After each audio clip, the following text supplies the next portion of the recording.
बिस्मिल्लाहिर्रहमानिर्रहीम। अस्सलाम वालेकुम व्यूअर्स, मैं डॉक्टर मीसम रज़ा फ़िज़िशियन इस वक्त आपसे मुखातिब हूँ।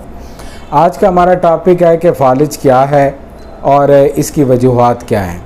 फ़ालिज, जिसको हम मेडिकल की टर्म के अंदर स्ट्रोक कहते हैं, तो हमारा जो स्ट्रोक है वो ये है कि दिमाग के अंदर हमारी एक ब्लड सप्लाई जा रही है कि जो कि हमारे दिमाग को वो वेसल्स जो यहाँ से गुज़रती हैं वो हमारे दिमाग के अंदर ब्लड जो है उसकी सप्लाई करते हैं।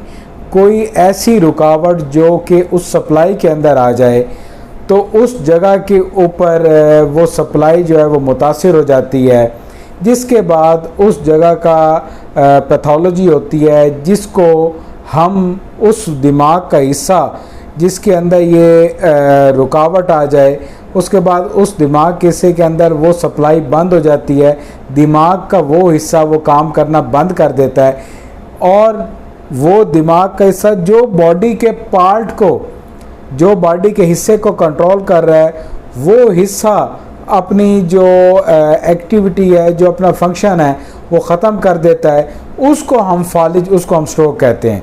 यानी हमारा जो दिमाग है उसके अंदर चार राइट लेफ़्ट दो सेरिब्रल हेमिस्फीयर हैं और उसके अंदर चार लोब्स हैं: frontal lobe, parietal lobe, temporal lobe, occipital lobe. इसी तरह से मैं आपको बताऊं, जो हमारा फ्रंटल लोब है वो हमारी स्पीच को, हमारे बिहेवियर को, हमारे रवैये को, हमारे मैच्योरेशन जो है रिफ्लेक्स है उसको, मेमोरी को, उसको कंट्रोल करता है। जो पैराइटल लोब है वो हमारे सेंसेशन को, हमारे रवैयों को, उसको कंट्रोल करता है। टेम्पोरल लोब के अंदर हमारी समाज से मुतल्लिक जो चीज़ें हैं वो इस टेम्पोरल लोब के अंदर हैं।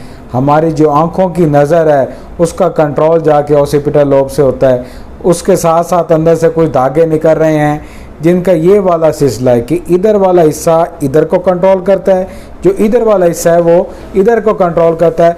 यानी इस तरह का उसके अंदर फाइबर्स का अंदर हिस्सा है। अगर ये वाला हिस्सा मुतासिर होगा, उसकी सप्लाई मुतासिर होगी, तो हमारा जो लेफ़्ट हिस्सा है वो काम करना बंद कर देगा। तो इसी तरह से ये सारी चीज़ें जो हैं वो होती हैं। आउटर सरफेस है, जो उसकी इनर सरफेस है, कुछ हमारे हाथों को कंट्रोल, ज़बान को कंट्रोल करती है, कुछ है जो हमारी टांगों का कंट्रोल करती है। लेकिन जो मेन वजह है कि वो कुछ बीमारियां हैं जिनकी वजह से ये फ़ालिज के चांसेस बढ़ जाते हैं।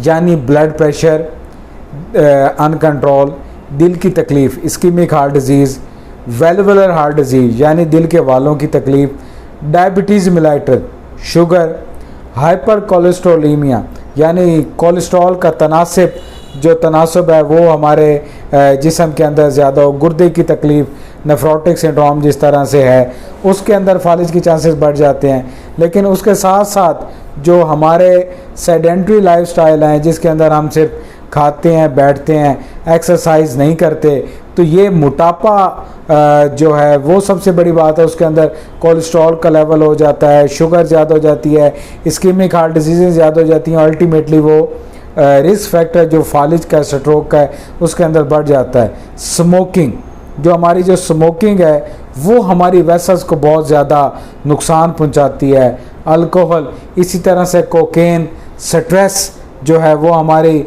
सेहत को बहुत ज़्यादा नुकसान पहुंचाता है। स्ट्रेस लेने वाले अक्सर लोग, ज़्यादातर लोग दिल की तकलीफ़ में मुब्तला हो जाते हैं। शरेआन फटने के चांसेस भी इन लोगों के अंदर ज़्यादा हो जाते हैं।